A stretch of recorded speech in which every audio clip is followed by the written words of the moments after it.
بسم اللہ الرحمن الرحیم۔ السلام علیکم ناظرین، آپ یوٹیوب چینل دیکھ رہے ہیں، میں عمران خان ہوں۔ ایک چیز میں نے گزشتہ چند دنوں میں محسوس کی ہے، ایک تو میں یہ سمجھتا تھا کہ لوگ مجھے سنتے ہیں، میرے سے پیار کرتے ہیں، لیکن دوسرا اینگل تو مجھے پتہ ہی نہیں تھا کہ میں کانٹے کی طرح چبھتا بھی ہوں بہت سارے لوگوں کو۔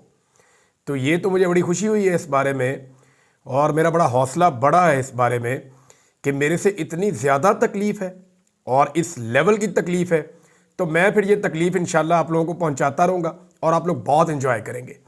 میں انشاءاللہ لمبے عرصے تک آپ کو یہ تکلیف پہنچاؤں گا۔ ہم نے شہید ارشد شریف کے کیس سے کچھ چیزیں سیکھی تھیں، اور ہمیں اس بات کا آئیڈیا تھا، نہ صرف مجھے بلکہ اور بہت سارے دوستوں کو، کہ اب جان لی بھی جا سکتی ہے اور جان بچانے کے لیے کیا کیا چیزیں کرنا ضروری ہے۔ میں لگ بھگ 1 درجن کے قریب جو بین الاقوامی تنظیمیں ان کے ساتھ رابطے میں ہوں، اور بڑے لمبے عرصے سے رابطے میں ہوں، اور یہ جو کچھ بھی میں نے کیا، میں نے اپنی مرضی کے ساتھ کیا۔ قاسم سوری صاحب کا بہت شکریہ، ان کے سوری قبیلے کا بہت شکریہ، جن لوگوں نے میری مدد کی ہے، ان تمام لوگوں کا بہت شکریہ۔ اللہ رب العزت پاکستان کی اور ہم سب کی حفاظت فرمائے، اور پاکستان کو وہ بنائے جو پاکستانی چاہتے ہیں۔ پاکستانی مل کر پاکستان کا فیصلہ کریں، نہ کہ بند کمروں کے اندر پاکستان کے فیصلے ہوں جیسے کہ ہو رہے ہیں۔ اور جن لوگوں کو تکلیف ہو رہی ہے ان کے لیے ایک بہت بری خبر ہے کہ وہ تکلیف میں انہیں دیتا رہوں گا۔ تو انجوائے دا میوزک۔ اور ایک چیز میں آپ کو اور بتاؤں کہ مجھے بار بار ڈسٹریکٹ نہیں ہونا۔ مجھے بدترین مار پڑی ہے نا، تو میں نے واپس آ کے ڈائریکٹ اپنا کام شروع کیا ہے۔ میں کوئی رونے دھونے کا ان چیزوں کا قائل نہیں ہوں۔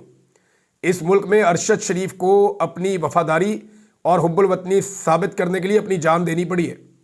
اس ملک کے سابق وزیر اعظم کو اپنے قاتلانہ حملے کے بعد اپنے زخم دکھانے پڑے ہیں۔